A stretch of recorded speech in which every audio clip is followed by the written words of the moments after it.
Good evening. On behalf of Eco Canada, welcome to our Eco Canada Tutti a Tavola online cooking experiences. Tutti a Tavola this year is promoted and financed by the Italian Ministry of Foreign Affairs and International Cooperation, carried out by Assocamere Estero in collaboration with the Italian Chambers of Commerce abroad to strengthen and to protect the authentic Italian products. Tonight, we welcome Bertozzi Importi as our sponsor. Bertozzi Importing is a family-owned and operated business that has been introducing in Canada the finest Italian specialty products for over 55 years. You can find Bertozzi Importing products in all major grocery stores, and tonight we showcase Bertozzi a Casa and their Italian gourmet grocery at home, where you can choose among carefully selected kits of products to be delivered to your home or for curbside pickup. Tonight's pizza selections are made with the kits you can order from the Bertozzi a Casa line anytime. So we invite you to visit the BertozziEpicure.com website and get on a spending spree. So thank you, Bertozzi Importing, for being with us tonight and for offering to two of our participants a Bertozzi a Casa pizza kit. All you need to do to win is stay connected until the end of the class. And congratulations to Alan from Burlington, the winner of last class draw. We hope you will enjoy your special prize. Tonight, Chef Roberto Fracchioni will show us how to prepare an authentic Italian pizza right at home with the help of some exquisite certified products. Thank you, Roberto, for helping us promote the authentic Italian cuisine in Ontario. Eco Canada is really proud to have the opportunity to collaborate with such an amazing chef, so knowledgeable and always ready to share his secrets and tips for great recipe creations with all of us. And tonight, we're also lucky to have TV personality and producer Michelle Jobin back with us. Michelle is a television personality and spokesperson with almost 2 decades of experience in broadcast and online media. Michelle has become a fixture in the city food scene. In 2020, Michelle launched Breaking Bread, a podcast that delves into what's happening behind the scenes in Toronto's best kitchens. Michelle often appears as an MC or spokesperson, both on camera and for live audiences, and she's hosted numerous high-profile events, including Taste of Toronto and many others. It's great to have you with us, Michelle. Thank you for joining us. So now the Azzurri team won and the Euro Cup, and now we're ready for pizza. So I leave the stage to you. Yay. And to Roberto. Hi, Michelle.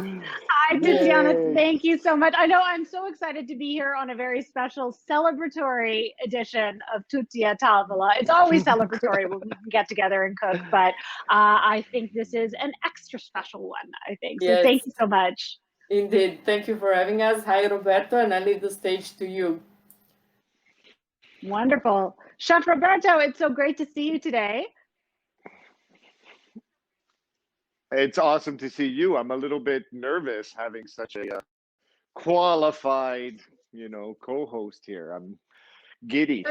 I mean, that's very kind of you. You are extremely qualified yourself. So, and I mean, I feel like the wall behind you just says it all. And of course, the incredible display of authentic Italian products that you have in front of you. Again, very excited to be here tonight.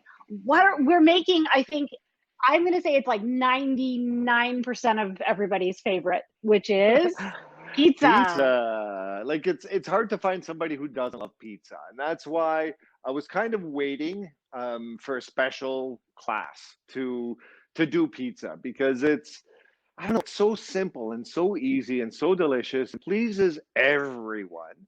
Yet it's very intimidating for some reason. I find a lot of people are intimidated to make pizza at home. Even if they have the cheese and the ingredients, they go out and they buy their dough. And you don't need to, because the dough is probably the easiest part of the entire process. So I have to get the dough started because it does take a little bit of time. So the recipe that we have that was sent out is sort of my quick dough. So I call it my quick dough because it doesn't take very long to make. And it's something that you can throw together like while you're prepping your other ingredients. You get your dough made, and it actually turns out to be a pretty quick dinner when you're, in a rush. So the process is very, very simple. It's Flour that is leavened with a little bit of yeast. Now, to do the quick dough, what we want to do is we want to accelerate the process of Okay. getting the yeast to to rise. So what we I think do is this is always the point where that I get stuck on, is just making the process faster and making it hopefully foolproof. So please share your wisdom with me. it's super easy. You start off with some Okay. warm water. Okay, so warm water. Okay. And when I say warm, warm is a very relative term. But basically, you want water that is the temperature that you would use to wash your face with. Okay. Okay, not Okay, too that makes hot, sense. or else it'll kill your yeast. Not too cold, or your yeast won't grow. Okay, So that's a great tip. yeah, this is a little bit hot, so I'm just going to give it a quick stir. And And when after it cools down, we're going to take some sugar, and we're going to add some okay. sugar to our Ah, water. is So this like a not secret ingredient or not so secret ingredient? it's kind of, it's not a major ingredient in the dough. This But is it needs the just, yeast, right? yeah, that's exactly what it's doing. So what we're doing Okay. is we're putting the sugar in so that the yeast has something to ingest, to bloom, to grow, to start releasing its carbon dioxide and its alcohol, which is what yeast does. Traditionally, if I'm doing an overnight pizza dough, then I don't put any sugar and I skip this step. And it's the exact Okay. opposite, where you keep everything ice cold, like ice I cold. see. I put my Okay. flour into my mixer, and then I put the whole bowl in the freezer. The paddle, the bowl, the flour, everything ice cold. And then what Okay. happens is the yeast converts the carbohydrates in the flour into sugar, and then uses that to feed itself and to rise. So it's a fermentation Okay. process, Of as course. opposed to a proofing process. So we're just Okay. going straight to proofing here. So Let's make this fast and easy. And of course, everyone's getting the recipes. And I wanted to remind everybody to also put your questions in the chat, put your comments in the chat. We welcome your comments and questions. yeah. Absolutely. So our sugar goes in, we give it a quick stir just to dissolve the sugar, and then we put our yeast in. So dry yeast, and it doesn't, I mean, I find a lot of people get confused when they go to a grocery store and they see that there's 900 kinds of yeast on the shelf. There's quick acting, there's fast rising, there's pizza yeast, there's bread yeast, there's so many different kinds of yeast. Basically, just ignore all of that. Okay, there's kinds Okay. of yeast. There's dry yeast and there's fresh yeast. The fast rising, the quick acting, it is minimal how much quicker the yeast actually activates, especially when Okay. we're doing it this way with the sugar. Okay. So we give it a quick stir, and you get this kind of funky looking mud type, coating on top of your water.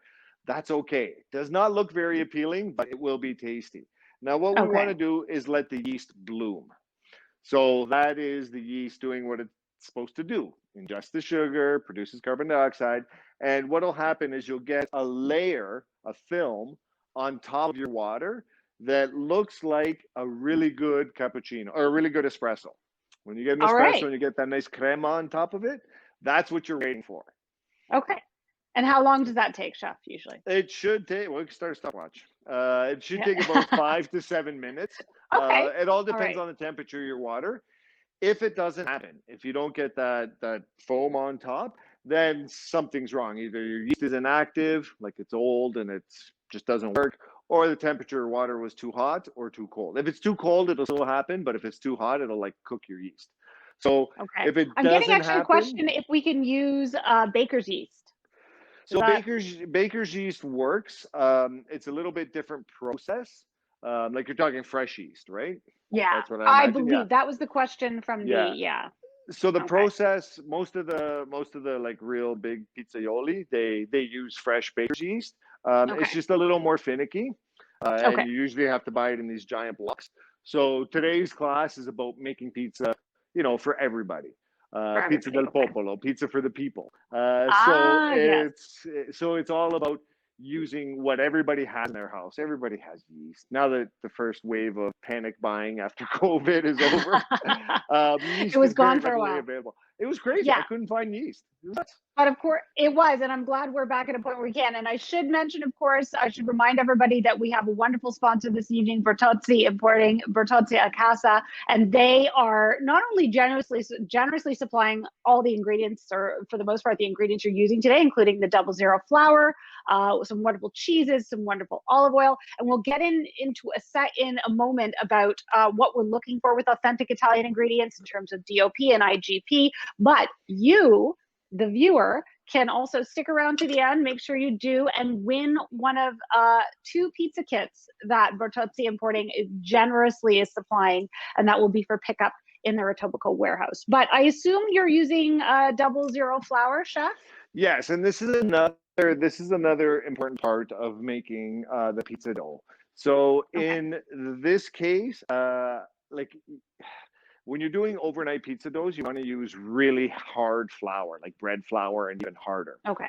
This again is a very, use 00 flour, regular 00 flour, but even that gets confusing when you go to a grocery store, because there's 500 kinds of 00 flour, one for pizza, one for bread, one for croissants, one for, I don't know, cooking on the moon. Like there's 1,000 different types of 00 flour, and it does get quite confusing.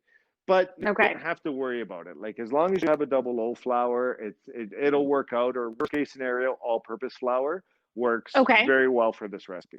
I'm getting a question, but that you get with 00. I'm getting a question about sourdough. What's your feeling about sourdough pizza? Is it more delicious? Specifically, is the question. That's I'm not a fan. Okay, fair. I have to say I'm not a fan. Okay. And it's your show tonight, Chef. So. I'll explain in a minute why. First, I want to tell everybody the yeast. Look at that. You can see it's already done what it's supposed to do, where it's nice and foamy, and it looks like a really nice espresso. So now it's ready to go into your flour. So our flour, we have the 00 flour. I put my salt in, and then I pour my water in. And I usually start in a mixing bowl, just because it's, you can kind of control, the goopiness a little bit more. That's the culinary term, goopiness. Goopiness, it's official culinary term. Why is it not focused? Okay. So I'm going to make sure that foam on the top gets in there. And the camera doesn't want to focus for some reason, of course. We'll try that again in a second. That's okay. We can see what's going on. And we give it a little mix with our hands. And this is the fun part, because you get to pretend that you're a kid again playing with Play-Doh, and you get to make a big mess. So we start adding our water to our flour. And this is the only part that is a little bit, I don't want to say challenging, but the only part that takes a little bit of attention. So when you start mixing your flour dough, your flour and your water together, you'll get this like clumpy, goopy mess. And this is where we have to make a decision of how much water we want to add to our flour. So to know how much water to add to your flour, it takes a little bit of experience, but also I'm going to show you how I tell.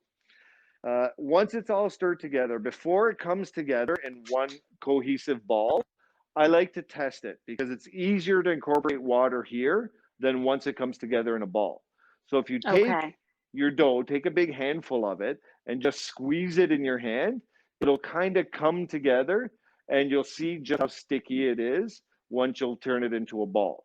So I'm just kneading it very lightly in my hand, and that's pretty good. It's nice and sticky. It's sticking to my fingers, and that should be okay. If it's too dry, like if you squish it in your hand and you open your hand and it just falls right out from in between your fingers, then it's too dry. That's a great tip, Chef. Yeah, I don't know. I don't know how else to explain it besides make pizza dough 100 times and you figure it out.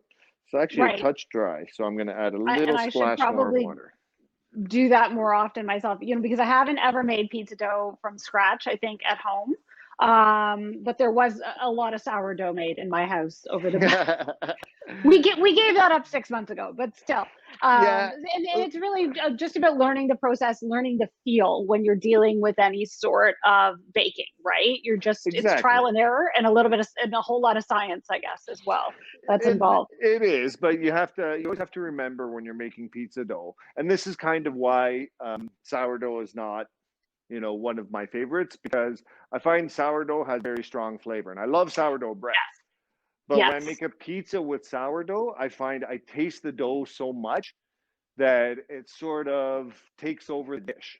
And that's one of the beautiful things about pizza, is that it's about a balance of flavor. You know, it's about Right. not being able, when you eat a piece of pizza and it's made well, you don't taste the tomato sauce, you don't taste the pizza dough, you don't taste the cheese, you taste pizza, you taste everything.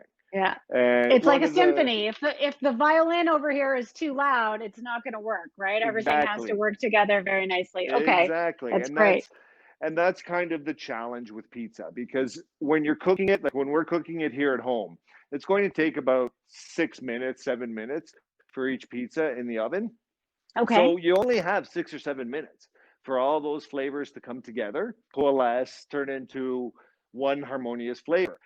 So if any one ingredient, if any one thing is like too strongly flavored, and it'll overpower everything else.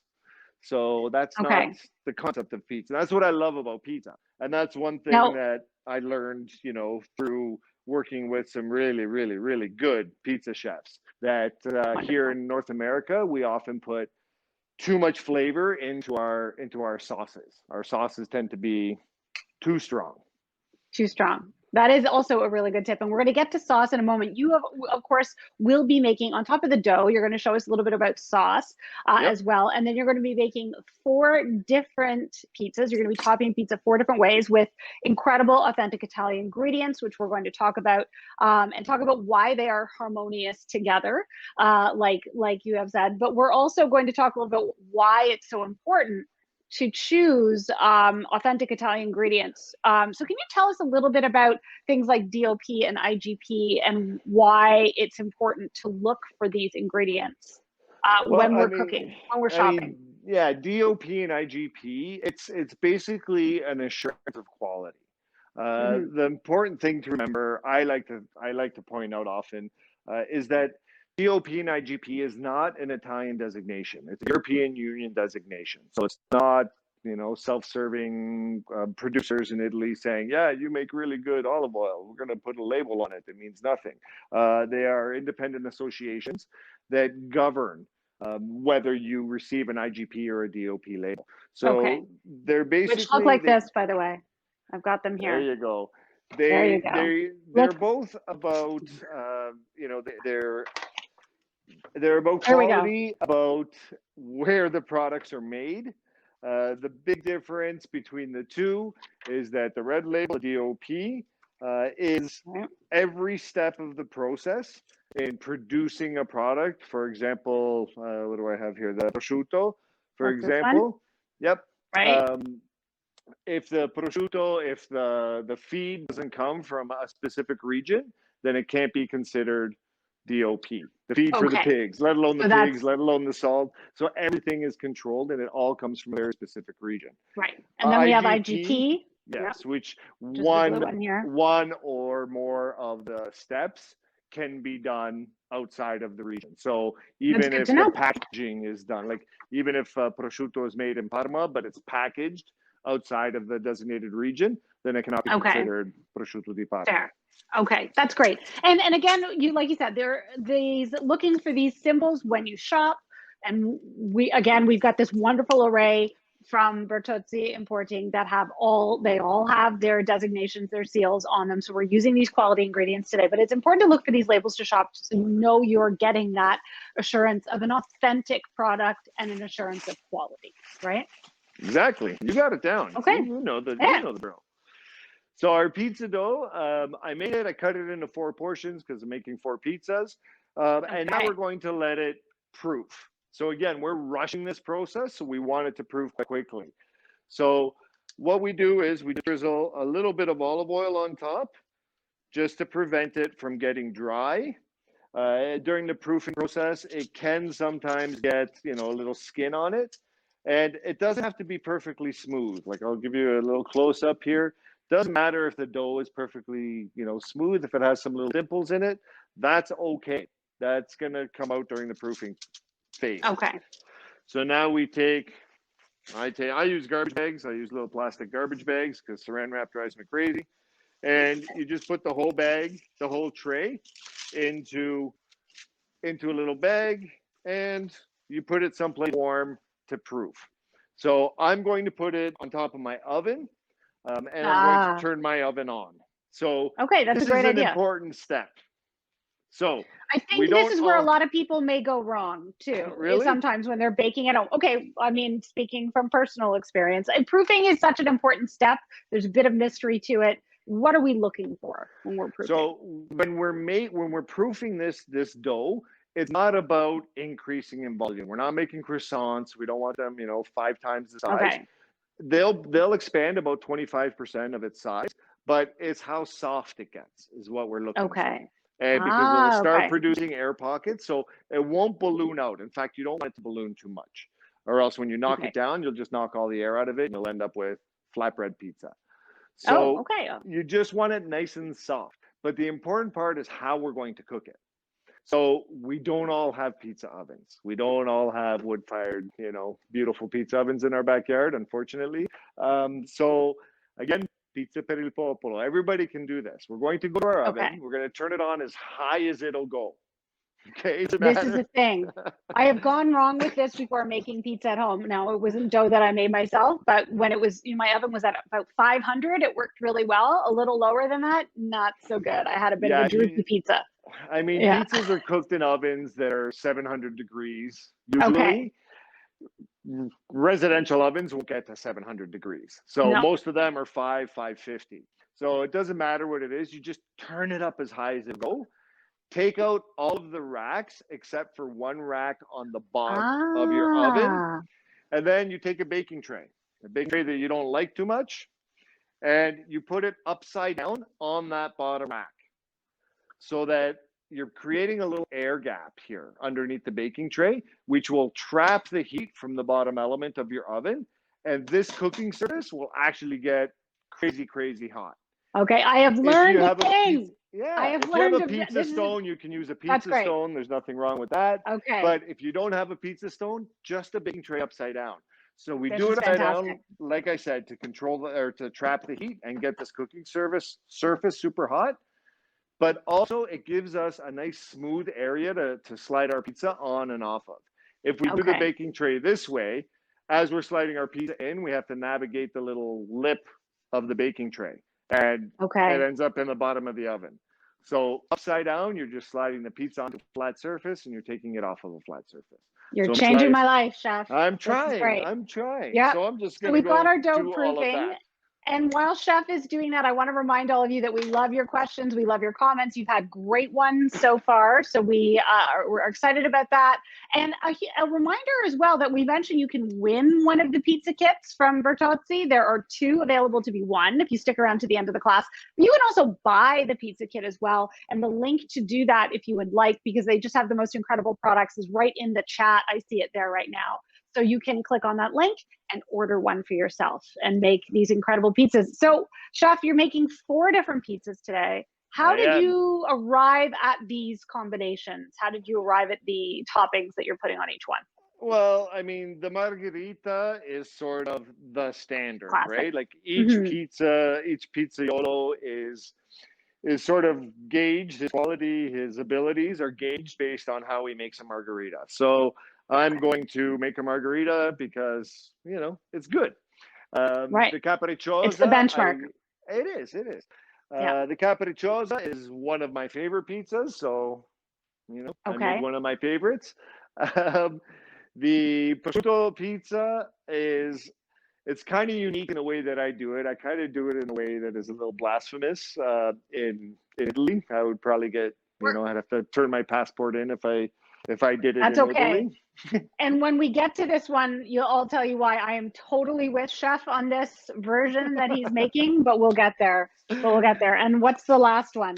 The last one is the gorgonzola pizza. So I'm doing Okay. this because it's a good example of how to do a vegetarian pizza that isn't boring and, generic and sad and Okay. whatever. So Fantastic. a lot of big flavors. So I'm just going to talk very quickly about pizza sauce because, Yes. like I said, the Italian chefs that I spoke to, the pizzaioli, they've all told me that our pizza sauce is too strong. And when you try their pizza and you really stop and think about it, you understand why. The big reason is we buy our pizza sauce for the most part, right? Pizza sauces from the grocery store, they're not very good because they're using usually concentrated tomatoes. So tomatoes, you dehydrate them, you ship them somewhere, rehydrate them, and make a tomato sauce. It changes the flavor, changes the tannins, and it changes the overall flavor profile of the tomato. It just becomes too strong. They also often use dried herbs. So if you look at the ingredients, it'll say, garlic and basil and oregano. It's usually dried herbs. And dried herbs, when you cook them off in a tomato sauce, become very bitter. And then you taste your sauce, and you're like, oh, that's really bitter because of the concentrated tomatoes, because of the dried herbs. So you dump a bunch of sugar into your sauce, which you just don't do. If you so you're do trying it right, to fix the problem with exactly, adding other things that you don't need. Okay. Yes. And if you make it properly, you don't have to do any of that. So what we're doing is I'm taking a pot, I'm putting a little bit of oil into it and a few pieces of garlic, and I'm just going to sweat the garlic off. Very low temperature, just so that the garlic softens and it releases its flavor. So it's not super garlicky kind of sauce. If the sauce is too garlicky, then again, all you want to taste is garlic. We're going to use fresh herbs. So, sorry, go ahead. Okay. That looks great, Chef. Yeah, we're going to use fresh herbs, so some fresh basil and some fresh oregano, and that's about it. It's a very quick sauce. It doesn't take very long to make it all, and then once you have it, and it's done, and everything is wonderful. I'm getting a question about how long do you proof for, or is that just you're waiting until you get the right? It really is dependent on how hot of a space you're in. Like, you know what I mean? Is there an approximate amount of time? It's all about the temperature and the humidity in wherever it is you're proofing it. So in the winter time, I will put if I'm making pizza in the winter time, I'll take my trays and I'll put them right over top of the registers, the hot air registers in the house. And let that nice hot air blow at it. It's usually fairly dry air, which is nice. Today, because it is quite warm here, I mean, it'll probably take 15 minutes, 20 minutes. Yeah, and they'll be ready to go. Because again, it is a quick dough and it's made to rise very fast. So there's a lot of yeast in there, like a lot of yeast. But not so much that it'll taste yeasty. Okay. What about filtered water versus regular water in the dough? Just tap water. Doesn't matter, or? I never use tap water. And it's a long story as to why I don't use tap water, but basically it comes down to the fact that the best cooks that I know are my aunt and my mom. And when I eat their food, it always tastes better than if I follow the recipe to the letter. And I realized right away that it's because you're using, mountain water from an aqueduct that comes down from a mountain in northern Italy. It just naturally tastes better. It's an important so essentially ingredient. What we get in a bottle here, right? Yeah. So like when you like I used to like Toronto water. I used to love Toronto water. Before I lived in Toronto, I'd be like, oh yeah, Toronto water's so great. Yeah. Now when I smell Toronto water out of the faucet, I smell the chlorine. I smell the chemicals. I don't know if it's because as a chef, my palate has evolved. I don't know, but I have this big system here that when I go away and adds minerals. When I go away from Toronto and come back for a while, I can smell the chlorine in the water when I get back too. So that is an important point. Okay, so how are we doing with the sauce there, Chef? So You're picking out some garlic. Yeah. So now we remove the cloves of garlic, and we add our tomato passata. So tomato passata are like just crushed DOP tomatoes. it's just tomato. All right, it's like there's nothing else. It's tomatoes, maybe a little bit of salt, and that's it. You don't want to have one that has basil in it and oregano and garlic and all that. You want to control that because yourself. You do. You absolutely want to be able to add all that flavor yourself afterwards. So we just add straight up, DOP, San Marzano tomatoes, or a passata, a tomato passata, which is made from tomatoes that are not from concentrate. And you just toss it in with your oil, your garlic flavored oil. And then we toss in a little bit of basil. Ooh, that's hot. Toss in a few leaves of basil and a few leaves of oregano. And again, I'm not picking and chopping my herbs. I'm just throwing it in. Because when the sauce is done, if you have a couple leaves of basil floating around and you have a couple leaves of oregano floating around, it's not the end of the world. It'll taste good anyway. Good. So just to clarify, Chef, do you filter your tap water or are you using bottled water for your? People are really wanting to know about this water thing. So it's over there, but it's this crazy big tower that filters, but in the bottom it has rocks and stones in it, so it actually adds minerals back into the water, and it makes it sounds so crazy, but it makes the water more slippery. Like when I drink it, I can drink 10 liters without taking a breath, and it's super neutral in pH, and it just makes everything I cook taste better. Okay. So yeah. So you put in one jar. Was it a jar or a can of the passata that you put in? What was the amount of a jar? And what was the milliliters of that? Or I think this is all in the recipe. Yeah, it's all in the recipe. But again, it doesn't. I mean, if you can't find DOP tomatoes, that's it's okay. It's best to use DOP tomatoes, but if you can't find them, as long as the passata is clean and it's just, you look at the ingredients and it says tomatoes and salt, sometimes citric acid as a preservative, but it should be as clean as possible, as like nothing, just tomatoes. And when we do this, when I make my sauce, I don't add salt, I don't add pepper, I don't add sugar, I don't add anything. It's tomatoes, garlic, and herbs. And when it's done, it should taste like tomatoes. Wonderful. Now, how's the dough? I mean, I am excited to make some pizza, so let's check and see how your dough is doing. So I wish I was there, but I am not, but that's okay. So this is a dough I cheated, because that's the dough that I made a bit earlier. The magic of television, as they say. Yeah. My other one they need about another 5 minutes, but if I don't get pizzas in the oven, we're going to be here till 10 o'clock at night. So I did this backup. So I'm going to start with some of my backup pizza doughs. So when your dough is done, it will be really sticky, right? It'll be really soft and really sticky. And that's okay. Don't panic, because we have to add a lot of flour to our dough in order to make the pizza. So we work on a piece of parchment paper. So I put a piece of parchment paper down. We take our dough and we flour it. And you can be very generous with the flour, okay? Because our dough should be fairly sticky, fairly wet. So we need a lot of flour in order to be able to handle it and pull the pizza dough. Now, to pull your pizza dough, you start in the middle and you sort of, with the tip of your fingers, work out to the outside while you pull the outside edge of the pizza. Now, generally, you do this. You let the pizza dough you pull it between your four fingers and the palm of your thumb. If you pull it like this, you end up with spiky coronavirus-looking pizza shell, which we don't let's want. not go there. No. Yeah. So if you pull it with your four fingers, you just have a lot more area. And then once it's kind of round and kind of thin, you can do this part. So this is the way that traditionally pizza, you kind of pull it. You throw it between your two hands while you're rotating it. So each throw, I'm rotating the pizza dough just a little bit so that gravity is pulling the pizza down. Pulling it. So you kind of keep a nice round shape. Now, if you want, you can do the old, the old school TV shows where you toss your pizza dough.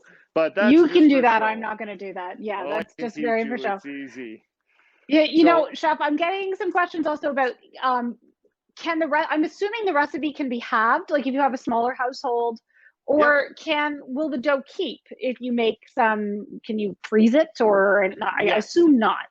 No, you Oh, can. you can. Okay. Yeah. So Okay, all right. when you make pizza dough, so my first, just going back to sauce, my sauce is done already. That was like 5 Okay, minutes, great. and it's done. That's fast. But it's better to make your pizza with cold sauce. If you put hot sauce on the dough, it'll make your dough kind of soggy and not so nice. Okay. So I made some ahead of time, exact same thing, Perfect.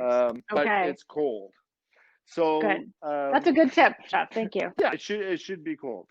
So if you don't use all your dough, you can half the recipe, no problem. Okay. If you don't use all the dough, it's very easy to keep. What you do is you take your dough and you oil it pretty heavily. Like you rub it with some olive oil, and then you fire it into the fridge in a Ziploc bag. So you take Okay. a Ziploc bag and you try and get as much water out of it as much air out of it as possible. Air. And then you fire it into your fridge, and it's good for 3 days easily in the fridge. Okay. So you're making a mark. Okay. Sorry, if it's going to be longer than that, then you do the same process. Put it in a bag, Ziploc, as much air removed. Put it into the freezer, and it's good for 3 months. But you have to remove it from the freezer, put it into the fridge for 24 hours. It has to thaw in your fridge, and then once it's thawed, it comes out of the fridge for a couple hours to proof, and then you're ready to go. So you don't want to try to accelerate that process. You want to do that very gently. No, I assume. absolutely. Yeah. Okay. Because it's hard on the yeast, right? Like the yeast is like, hey man, I'm growing, I'm making what I'm supposed to do. And then it gets frozen. And then you take it out of the freezer. You don't want to it's not okay. Cool. We want to be gentle with our yeast. You gotta be nice to your yeast. Perfect. You have to take it out into the fridge, slowly thaw it, and then a 2-hour proof, and you're ready to go. Okay. So we're making a margarita here? So we're making the margarita, and when you're making margarita, we're going to use some buffalo milk mozzarella. Now, very my important. Favorite. So let's talk about this. So, I mean, we're fortunate enough that the wonderful people at Bertozzi gave me buffalo milk mozzarella. You can use fior di latte. In fact, one of the pizzas we are going to use fior di latte, but buffalo milk mozzarella is just way better. It really is. It's next level. Again, when you're buying it, look for the logo, the little DOP logo over here, to let you know that you're getting the real stuff. So when it comes to buffalo milk mozzarella, you have to understand that it is a very I don't want to say fragile, but it's fragile. It doesn't have a shelf life of 2 months like the store-bought Canadian or North American made mozzarella. So when you get it, you have to use it. So thankfully, it is very versatile, and you can use it on so many more things besides pizza. So once you get it, use it up right away. It doesn't last very long in your fridge. So if you have to keep it, you keep it submerged in the water that it comes in. But just don't bother. Whatever's left over when you're cooking, just eat it. Just get rid of it. Twist my arm. So now we have to move our pizza. So this is why we use the parchment paper, because you can pick up your pizza now and you can move it over to your oven. Now, if you're serious, you can, spend $20 and get a pizza peel so you can pick this up and move your pizza wherever you want. Or if you're really, unsure or a little bit nervous, all we do is we take another baking tray. So just another baking tray. Again, we turn it upside down, and then we can slide the pizza right onto the baking tray so that we can carry this over to our oven. Now, the pizza gets cooked on the parchment paper. So what we do is we go over to our oven, and that's why we removed all the other racks on the top side of our oven, so that we can get in with our hands and kind of slide it off of the transportation tray onto the tray that's in the oven. So if you just open your oven, stand back, because 550 degrees will melt your glasses.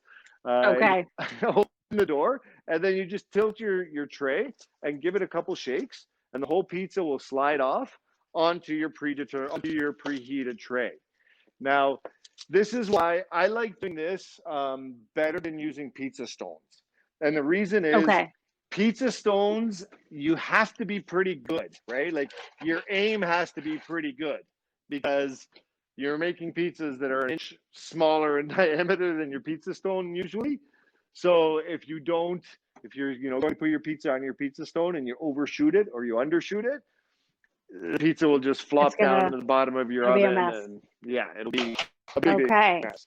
So I like using the parchment paper method because it just makes it so much easier to move around. Again, this is changing my life. The next time I make pizza at home, it will not be a soggy mess, a droopy mess.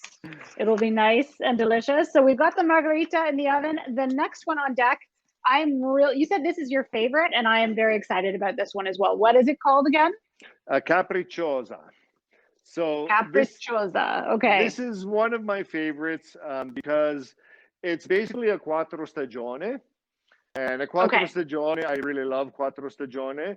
The difference is a quattro stagione represents the 4 seasons. So each ingredient represents a different season. And I love that story because it's like, it's not just a pizza. Even the pizzas have stories in Italy, right? So of course. I like the quattro stagione, but the difference between a quattro stagione and a capricciosa is that we're using prosciutto cotto instead of prosciutto crudo. And instead of separating it into 4 segments, all the ingredients are kind of tossed all together like a North American pizza. So which is, again, more for the people, right? Because it's easier to do. Exactly. So when we're pushing out our pizza dough, we're getting it nice and thin. You want about, no more than 1/8 of an inch, but you should be shooting for about 1/16 of an inch, except for when it comes to the crust. When it comes to the crust or on the outside, nice and thick. Give it some, you want some bubbles. On the crust. Someone has asked about using a rolling pin. So you can use a rolling pin. You can use a rolling pin, and some people do.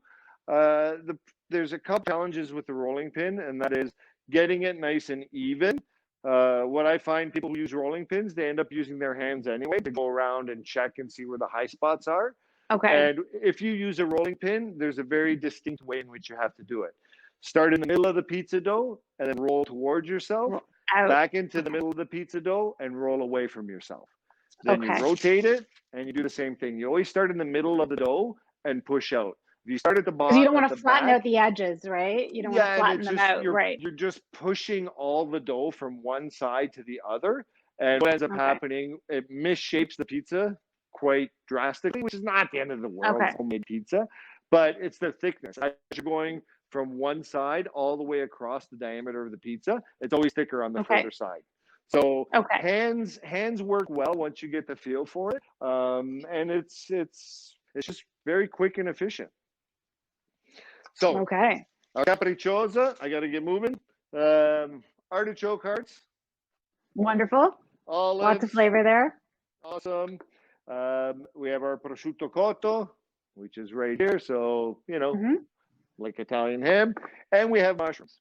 So I have to do this because this is something very important to me. Mushrooms are grown in dirt. Okay. So don't please ever wash your mushrooms. Putting mushrooms in water is like the worst thing you can do. Because they're like a sponge. They are. They're 60 to 75% water by volume. So they'll just absorb water, and then they're just always slimy and gross and not very nice. So to clean a mushroom, you have a couple options. You can grab a rag and you can sit there and brush your mushroom, but that usually damages the mushroom a little bit. You can go to, like Williams Sonoma and buy a $40 mushroom brush and use it to brush your mushrooms. Or you can do this. If you get cremini mushrooms, which are what I always use, you just look for ones that have a nice closed bell on the bottom. So there's no like space between the stem and the outside of the cap. You remove your stalk like that. And then if you go underneath, there's a little like fleshy piece underneath the cap of the mushroom. You can grab it and you can peel it like a banana. So you take your skin off of your mushroom. Brilliant. Yeah, you take your skin off. That way all the dirt comes with the skin. And more importantly, the skin is kind of dry. So when you cook your Okay. mushroom, the skin has a tendency to kind of burn while the meat is still, cooked. So if you see your skin starts to burn and you stop your cooking process, then the rest of the mushroom will be undercooked. And These are great tips. yeah, and if you cook it so the mushroom is cooked, then the skin is always a little bit, overcooked. Even if it's not burnt, it's overcooked and it gets really tough, really leathery. Yeah. And I think that's important, especially because you mentioned, we're hitting a high heat here, but it's a shorter cooking time. So that is important. And I'm definitely seeing with the ingredients that you're using, when you talk about not adding salt and not adding sugar to the sauce, when we take a look at the flavor that is built into the toppings that you're putting on this one, the olives, the artichokes, all of those things, they can pack a punch flavor wise. You don't necessarily want to add to the sauce as well because you're just salt on top of, right? So it's keeping things balanced. Yeah, because our sauce, or sorry, our dough has salt in it, so it's already kind of salty. Our prosciutto cotto, it's got a little bit of salt. The olives, it's a preserved product. It's going to have salt in it. Same with the artichokes. Exactly.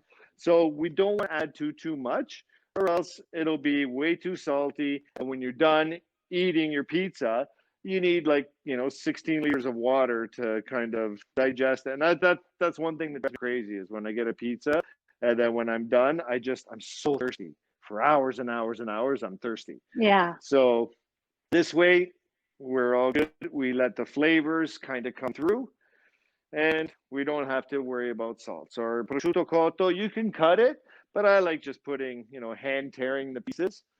Yeah. And just kind of throwing it on top. Pizza, it's pizza, right? It should be kind of rustic. And you've got the fior di latte there for this time, the cheese for this one, right? Yes, just because I didn't want to do all of them with the buffalo mozzarella as much as I wanted to.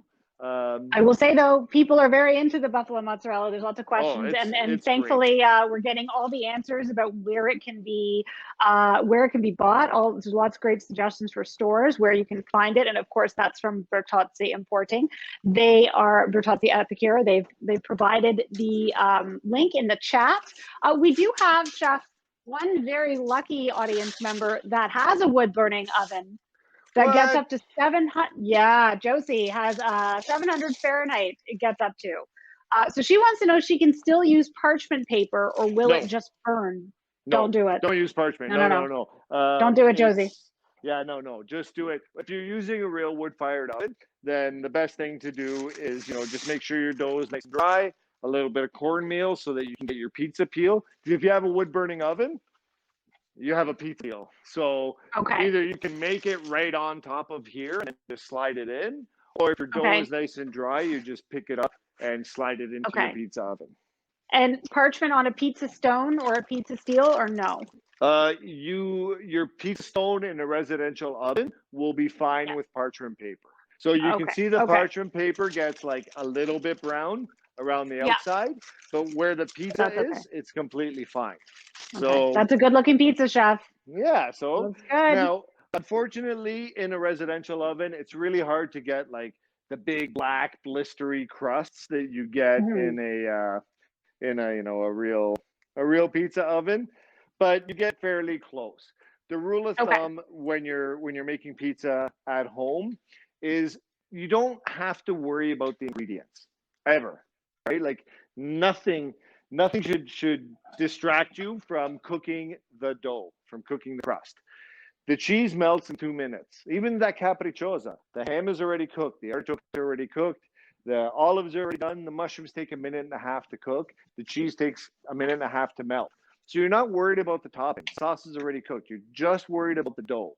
So once it starts to get nice and brown, you wait 2 minutes till it gets really brown. That way you get a nice crispy bottom. So when it's done, I can pick the pizza up with 2 fingers and it doesn't fall apart. Not droopy. Perfect. That looks delicious. Here, I'm going to try this. See? Nice and brown. That's hot. And I didn't lose any toppings. So that's what you're looking for, is a nice dark crust. Our basil goes on after it comes out of the oven, and then a little drizzle of extra virgin olive oil. Now, I almost always finish my pizzas with just a little bit of olive oil, not a ton. You don't want the pizza oily. In fact, one of the biggest problems when you're making pizzas is making sure that your toppings are dry. So you don't want to add a ton of oil, just enough to give it some flavor. The heat of the pizza will warm up the olive oil and make it just magical. It's just, it's amazing what happens. All right, we are on to pizza number 3. Pizza number 3. How's my time? 10 minutes. Oh, we got it. Not gonna happen. It's okay. We might go a little bit over. We'll go a little bit over, but that's over. okay. It's pizza. So it's pizza. Now I'm gonna get serious. You guys have watched me make dough twice, so now I'm gonna do it really quick because we're gonna do this fast. And you know, people have been really loving, Chef, all of your tips when it comes to the dough. And I think we've got a lot of people. Everybody has a bit of a different situation in terms of how they like to make things or what kind of oven they have, et cetera, et cetera. So and of course, this next one. What's the recipe? So this is the prosciutto pizza. And yes, let's talk about this. I'm switching up the cheese on this. So what I'm doing is I'm using a fontina, which is from, Val d'Aosta, way up in the north of Italy. It's part of Italy, but it's an independent, state, which is kind of crazy, but they make good cheese. So the reason I chose the fontina is because it has a little more flavor than the buffalo mozzarella and the fior di latte. And so I wanted to have something with a little bit more oomph to it. So again, fontina, DOP product. Always make sure that you look for the little DOP logo to make sure that you're getting the real fontina, because unfortunately here in Canada, you can put any label on it and call any cheese you want anything and probably get away with it for 2 decades. So I'm just going to grate the fontina. Now, a lot of people, when they think of fontina, they think of a very strongly flavored cheese, and it's not. I mean, it's aged 80 days, so yeah, it does have, a little more flavor than buffalo mozzarella or fior di latte. But if you get a good one, it is sweet. It's aromatic, yes, but not like, stinky socks kind of aromatic. Right. So and it melts quite well, doesn't it? It melts incredibly well. That's why I like using it on this pizza. Great. So when it comes to the prosciutto pizza, generally the prosciutto is put on the pizza after it comes out of the oven, so that the heat of the prosciutto, the heat of the pizza just melts the prosciutto. But I like crispy prosciutto. I love crispy prosciutto. So I'm with you on that, actually. So what I do is I do 2 different types of prosciutto.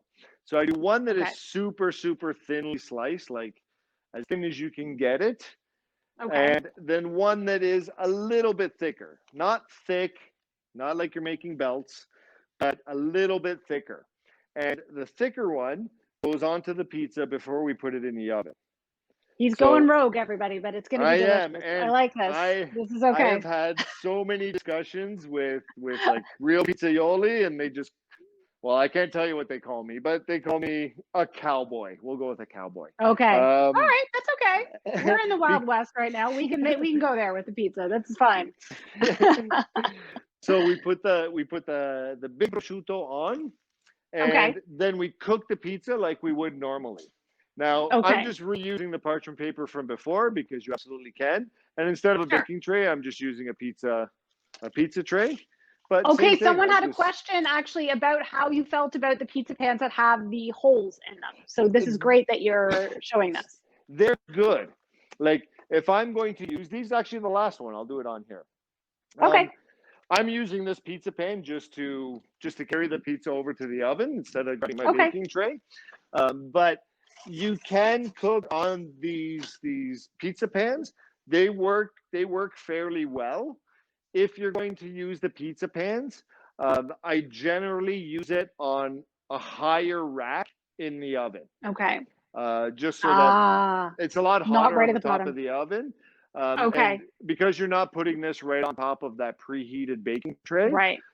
If you put this on the bottom oven or the bottom rack in your oven, the crust will get like super, super dark, and your toppings, your cheese won't melt in time. So if you put it up at the top, it works a lot better. It's a little more even temperature, so you'll get a nice crispy crust, and the tops will be nice and cooked. Okay, So that's great. what I'll do for my We've last got one. 2 pizzas in the oven now, right? I do. So Okay, and because then I've done this enough, I have 2 trays in there. I know I said just keep 1 tray on the bottom, but I knew I was going to be you know what you're pressed for doing. time. Now, there have been suggestions that you rename the final pizza as a bit of a tribute, seeing as we're using like a blue cheese.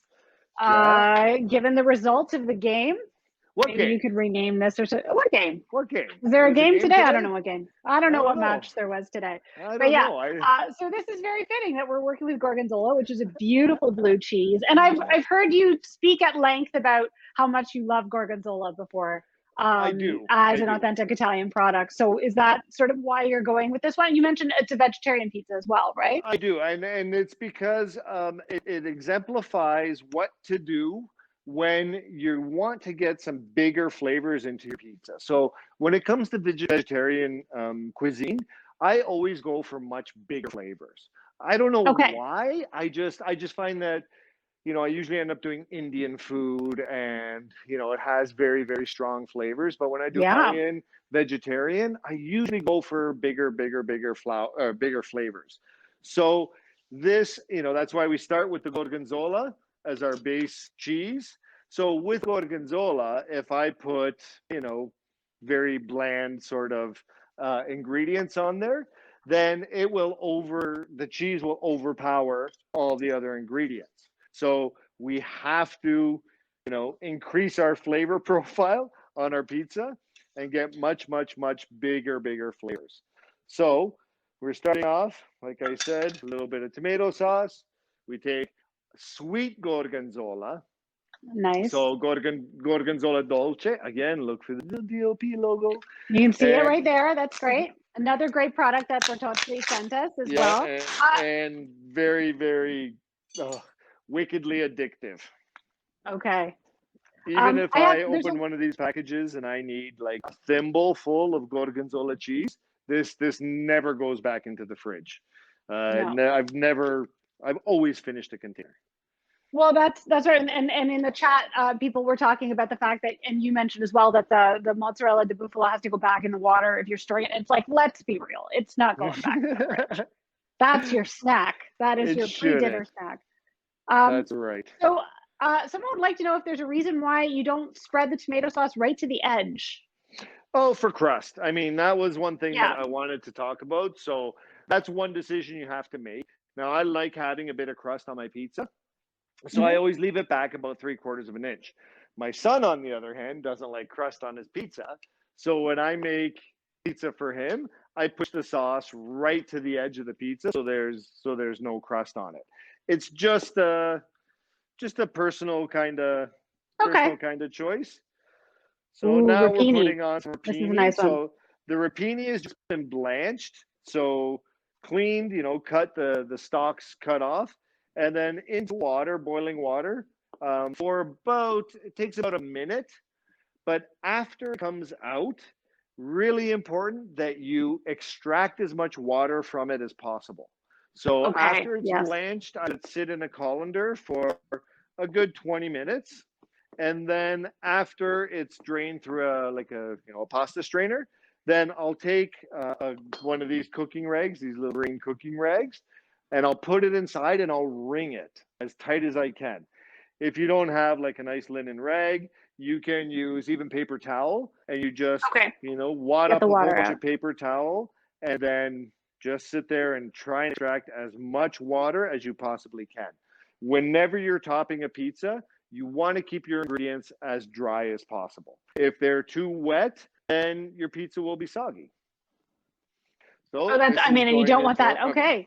Pizza number 4. Now, everyone, all of our audience, they have a lot of questions about methods of cooking the pizza. One was about whether or not you oiled the pizza pan, and I don't think I saw you do that. So I assume the answer is no. No, I do not. Okay. I don't. Some people do, I know, but I don't. I just go straight up onto the pizza pan and get a nice little color on our dough that way, as opposed to oiling it. Okay, and in terms of cooking implements or methods, one question was convection oven, yes or no, and the other one was barbecue, yes or no. Oh yeah, so great question. This is another thing I usually talk Okay. about during my classes. So convection, yes, as hot as you can get your oven. If you have a convection, you still set it to 500 or 550 and turn your convection oven, turn the fan on.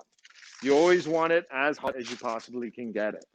On a barbecue, this system works even better than in an oven because the upside down pan. Yes, because barbecues have like 900,000 million dudillion BTU, and you don't need that to cook. But when you're making pizzas, it's great because what you do is you put your pan upside down on half of your barbecue, and the burners that are underneath your pan, you put them on like, medium high, so that your tray gets nice and hot. But on the other half of your barbecue that doesn't have the tray on top of it, you put those burners on high. That way you'll get a nice convection. So your tray is on this side, medium flames. On the side where there's no tray, high heat, as high as it'll go, so that you're getting air to come up and fall back down on your pizza. And you get a nice convection, which is the basis of a pizza oven. I have had great pizza made on a barbecue before. The crust turned out really nice. And just one more time for people using the pizza pan with holes, you want to put that on a higher rack in your oven, right? Not the bottom rack, right? You said? Exactly. Yep, exactly. Always on the bottom one. Or so on the bottom one for regular, if you're just doing it on the baking tray, because it'll trap more heat. But on one of the pizza pans, top oven, it'll cook a lot more evenly. There you go. Everyone is really liking the look of the pizzas so far, and we all wish that we could. Is anyone cooking along? I hope some people are cooking along this evening. If not, of course, you can get the pizza kits from Bertozzi. That looks good. And then you're going to put the. That was my pizza peel falling on the ground. There you go. So we've got the cooked prosciutto on here, and it's nice and crispy. So this is why I do this, because these little pieces here, they crack and they're crispy. They're really nice. Oh, so delicious. So now you're going to get the best of both worlds. We are. So we take the super finely sliced prosciutto and we drizzle that one on top. So it's like, it's a little gluttonous, but it's prosciutto di Parma. Whatever. You want to treat it right. Is anybody opposed to this at all? I don't think so. I don't think. No, I'm certainly not. And then a little bit of arugula. Okay, that was actually going to be my question. Yes, because I've seen this done before. You can put as much or as little as you like. I like having, enough on here that you see the green and you get that nice peppery flavor. But you don't want to cover up your prosciutto. You want to make sure that you can still see the crispy piece here and the fresh one that goes on afterwards. It just starts to melt and gets all shiny and absolutely delicious. So you want to be able to see it all. Thank you for that, Chef, because I have had a version of this pizza before that looked like I had a large salad on top of it. And I like the accent of arugula versus somebody dumping a whole bowl on top of it. Yeah. Arugula is cheaper than prosciutto, so it's easier to use in restaurants. There you go. I see where you're going with this. Okay. Yeah. So we've got one last pizza in the oven right now. And someone asked what the last ingredient on that was. You were slicing up roasted red pepper, right? Yes, for the last red pepper. pizza. Yes. Okay. So and of course, with the gorgonzola pizza. Yeah, all the recipes are also in the chat. The wonderful people at Eco Canada have put the link to the recipes, I believe, in the chat. I believe that's true, but you're all going to get them, so don't worry. You can, if you're not cooking long now, you will be able to go. There we go. They're right there they just popped up in the Zoom chat again. So just magically like that, you can all make these, get the ingredients, make the pizzas. Let us know how you like them. So I'm sure it's smelling wonderful at your house right now. Is it? I don't know. I'm sure it is. I don't know. Yeah. I'm going to have to change my angle of my camera so that we can see all of the pizzas when we're done. But again, a little drizzle, the the last pizza gets a nice little drizzle of olive oil on top of the final pizza. So, like I said, when you're doing it on a barbecue, see now the temperature of my oven has dropped quite a bit. So this last one, the last two have taken a little bit longer. That's the one downside of using a residential oven is if you're doing like 5 of them, it takes a little bit of time. The barbecue, great way to go because it regenerates in seconds. Okay. And someone asked about a smoker versus a barbecue. Oh, I've never. Everybody's got a little, yeah. Because I've never would that tried not to do it make in a your smoker. So we're not sure. That would certainly impart a lot of extra flavor It into would, the but pizza, smokers I are assume. lower temperature. Like smokers generally are much lower temperature, whereas So pizza that would is be a about challenge. hot. Okay. That All would right. be So a maybe challenge. maybe not the best vehicle. Well, but now I for want to it. try But, it just to see if it well, actually let works. us know. Yeah. Cool. I'm Okay. going to check on the last pizza and see if it's ready. I'm sorry, I'm 5 minutes over. No, I that's okay. can't That's okay. rush a I think good everyone's pizza. So, and again, we want to thank everybody for their questions. You've had great questions this evening, and Chef has had great responses to all of them, and I've learned so much, and I hope you have too. And again, a big thanks to Bertozzi Importing. They have just put together some wonderful DOP and IGP ingredients for us this evening, authentic Italian products that really make the difference, because it's all about using those wonderful ingredients that to make this, relatively simple to make food, but first, highest quality, authentic Italian ingredients really do make that difference. So we've included that link, of course, where you can find the products from Bertozzi, and there's been some suggestions in the chat as well. So yeah. I think everybody is, we've got the one pizza left. We do. Which we have is, to buy, that's the Gorgonzola.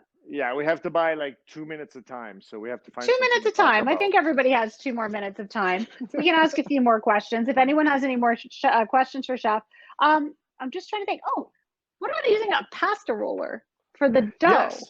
Yes. And there were times in restaurants where I put pizza on the menu, and we would go through so much that I didn't have the staff that was talented enough where I would use a pasta roller. Now, when you use a pasta roller, your dough has to be much more firm. Like it has to be a much harder dough, not as wet, or else it just sticks and turns into a mess. But it was actually kind of cool because it's quick, it's super consistent, and then you get this like nice long rectangle piece of pizza that you cut into little segments, and it's a great way to do it if you don't feel comfortable, pulling your dough. But I know what I'm going to do to kill the last 2 minutes. I'm going to teach everybody how to toss the pasta dough. Okay. Actually, someone really asked quick. again, we're going to do that. No, go ahead. Why again is double zero the best flour? Because of the protein content, the gluten that is in the dough is what makes the pizza nice and crusty, but have a little bit of chew. So when a pizza is done well, through Eco Canada, I was fortunate enough to work with Franco Pepe, who is like, oh my God, he's like the everything of pizza. He's voted the best pizzaiolo in the world every year. And he taught me so much about pizzas, but the big thing was about the dough and what a proper pizza dough. And I've eaten good pizza all over Italy, but his pizza was just out of this world because it was crispy on the bottom, like you actually had to crunch it like a cracker, but the inside was like chewy, like a croissant. It was, just thinking about it, I get goosebumps. Like it's just insane how good his pizza crust was. So that's what I've always aspired to do. So when it comes to tossing pizza dough, this is how you do it. It's not about throwing it. It's not about the rotation. It's all about catching the pizza dough. When you toss your pizza dough, you want it to go about a foot above your head. Now, which is about here. As it's coming down, you're catching the pizza dough on the back of your hands. You're always handling the pizza dough on the back of your hands. Too. You never do this, because if you toss this up and you catch it like that, you're going to go right through it. Right. So as you're catching the pizza dough, it's like catching a water balloon. You want to lower your hands as you're catching the pizza. So the pizza dough goes about a foot over your head. Keep your hands at about eye level, And as the pizza starts approaching your hands, you drop your hands.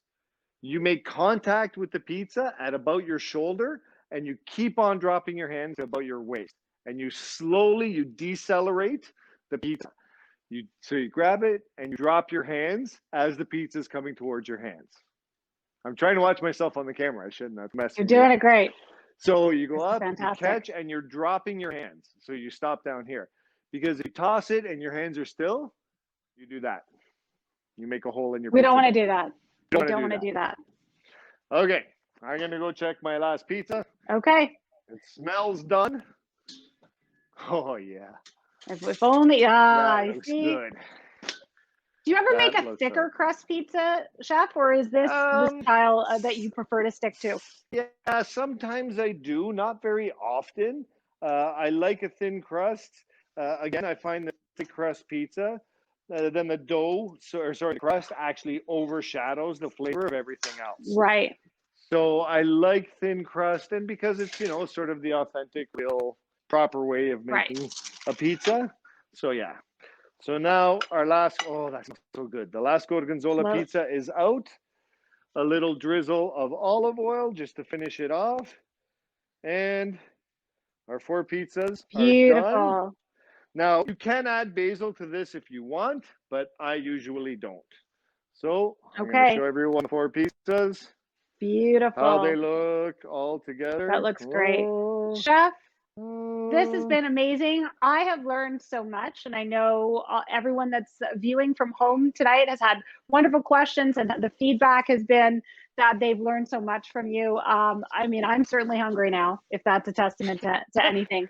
We are, yeah, I know. I mean, hey, I am so thankful for you sharing your knowledge with us this evening. Thank you for being here with us, talking about these incredible recipes of yours, and then also, of course, why we're using these wonderful, authentic Italian products. And a huge thank you to Bertozzi Importing for these ingredients. Bertozzi. You can get that pizza kit if you would like. And now we are going to turn things back over to Tiziana to finish. Thank you so much, Michelle.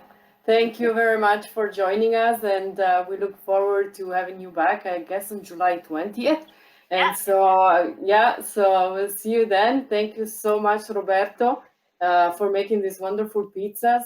And thank you, Bertozzi, and to all my colleagues at Eco Canada who made these classes possible and who are behind the scenes.